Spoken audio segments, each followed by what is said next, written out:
Well, I gotta tell you, the Chicago Sky are one of the worst basketball teams I've ever seen. And today, their coach literally just waved the white flag. He quit. He literally just said, Phoenix Mercury, destroy us even more than you're destroying us right now. Even their dismal 3-win, 9-loss record didn't prepare us for the full-on basketball meltdown the Chicago Sky put on against the Phoenix Mercury. It wasn't a loss, it was a surrender, coach. The Chicago Sky aren't just struggling, they're in the midst of one of the worst starts in WNBA history. It wasn't strategy, it was survival, and at the core of it all is the terrible season their putative star Angel Reese is having. Tyler Marsh pressed the panic button in the third quarter and benched the entire starting lineup as if he were running from a burning building. Let's go like, oh my god, this team is garbage, golly man, if you believe that Reese is the worst player in the WNBA. Angel Reese was a -25 player with 9 points, 2 assists, and 2 rebounds. Angel, let's get it on national TV, stinky, Reese part 43, oh no, tantrum bang. She only had one shot during the game, and that was because her teammates wouldn't pass the ball to her. On the plus side, though, she has a podcast, so don't worry, just take your sweet time and get it back on D. You know where to be. Look at that team player to the All-Star game, boom, it's 5 o'clock somewhere. Let's go back in time. It's not just careless play that's trying to perform open heart surgery with boxing gloves on this team, they've lost the sheet music completely. The Sky entered that game already in a downward spiral, having lost 5 of their previous 6 games and having the league's worst turnover average of a mind-numbing 18.9 per game. Angel, that stinks. This team stinks a triple single, and you guys were out there shouting and raving about her all-star. She should be an all-like dude. Reese wasn't even in the top 10 in the all-star poll. Come on, guy, this team is awful. Come on, bro. The moment that solidified this WNBA disaster came in the third quarter. Phoenix started with an 11-3 run, pushing the lead to 25, and Tyler Marsh did what every coach fears, he called off the fight. The Mercury team smelled blood in the water early, storming out to a 31-8 first quarter while Chicago essentially gift-wrapped 13 points with 8 turnovers. Camila Cardoso and Angel Reese were benched to protect them from additional humiliation, not because they were in foul trouble or needed a break. This was more than just removing the starters, it was raising the white flag in front of a national audience. Chicago is more like Sky. Why do you appear on TV like they're shame, bro?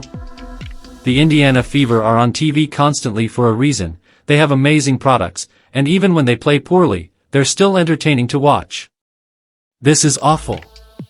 Chicago Sky is a disgrace, dude.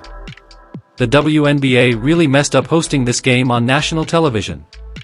The Mercury, by the way, were playing as if their lives depended on it, shooting 56.5% from the field and an incredible 57.1% from beyond the arc. Sammy Whitcomb went full flamethrower in the second quarter, sinking 5 threes like she was shooting at a carnival booth. By the end, Phoenix had posted their first 100-point game of the season while Chicago collapsed to 21 turnovers and 86 total points. It wasn't a contest, it was a clinic. I don't know what's wrong with them, but like they could lose this game by 40. Like I don't know what is wrong with this team, because today it wasn't even I don't even think that this was an effort thing. Like I don't even think this was an effort problem, but at the end of the day, like they're just not good. But the true spectacle didn't stop at the scoreboard. No, the comedy continued in the postgame, where Angel Reese tried to alchemize disaster into inspiration. Despite shooting a career-low 31.3% from the field, she stepped to the mic and delivered a TED Talk on poise and process in her mind. It wasn't a blowout, it was a character-building moment. She spoke of hustle, intensity, and staying grounded despite grabbing just 2 rebounds and watching opponents half her size dominate the glass in a game where her team lost by 21. She was a team leading a -25. We still trying to post up in 2025. She spread it out like butter, but butter only had 2 rebounds, and you're about to witness one of them. How about that athlete bang? That's being graphic. By the way, we're on a generational run bang. I don't care if it went in disgusting, give it to her. This is a nice first team all cardio performance, and she got her 10K steps in. Get back on defense. Then came the cherry on top, she won Sportswoman of the Year, Flex. She said, I don't complain, I just work, which was funny considering that she went 0 for 8 from the field against the Liberty, playing a game that looked more like abstract interpretive movement than professional basketball. She's only averaging 9.1 points per game on 30.9% shooting, but she seems to be on the verge of a breakout, which isn't confidence, it's delusion with a side of stat padding. Reese was completely exposed today, man. You can see that she only had 2 rebounds and took 1 shot against the Mercury, which proves that she can't get all those rebounds without taking her own shots.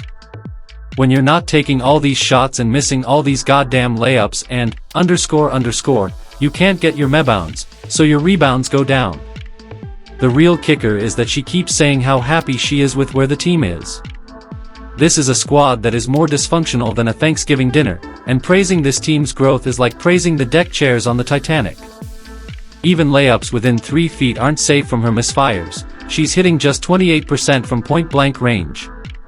You'd have better luck closing your eyes and hoping the ball finds the net. Obviously this is my 3rd one. Obviously it really meant something to other people today cause it's me and I focus on basketball. I come into work every day and work. I don't complain. I don't care about anything else. I have bad days. I haven't been playing well at all and I can sit here and just mope around and point the finger, but it's been me and I take accountability. I come in every day and try to be better than the next and better than the last, and I know my teammates trust me. I know they have my back. Ariel has my back for everything, and I just love that being a part of a team that I know will trust me and trust my work, and everything else is everything else. I'm just here just to come to work every day and go home. That's all I want to do is just come to work and being able to enjoy my job that I love. People would die and kill to have this job, and being able to play with the best players in the world means a lot to me. I put my all in this. I do. Coach Marsh, brought in to be the franchise fixer with his back-to-back titles from Las Vegas, now looks like a man trapped in a very public existential crisis. He was hired to help unleash Cardoso and create a contender, but instead he's managing a masterclass in basketball futility. His defining moment was when Phoenix collapsed, down by 25 points in the 3rd, and he hit eject like he was bailing out of a helicopter. He later blamed the decision on protecting players during a back-to-back, but we saw the look in his eyes. It wasn't preservation, it was resignation. That's the face of a man asking himself what went wrong and how soon he can update his resume. It's not coaching, it's crisis management with a clipboard. I'm here to tell you guys that when it comes to the Chicago Sky, nobody could have predicted that this team would be this bad.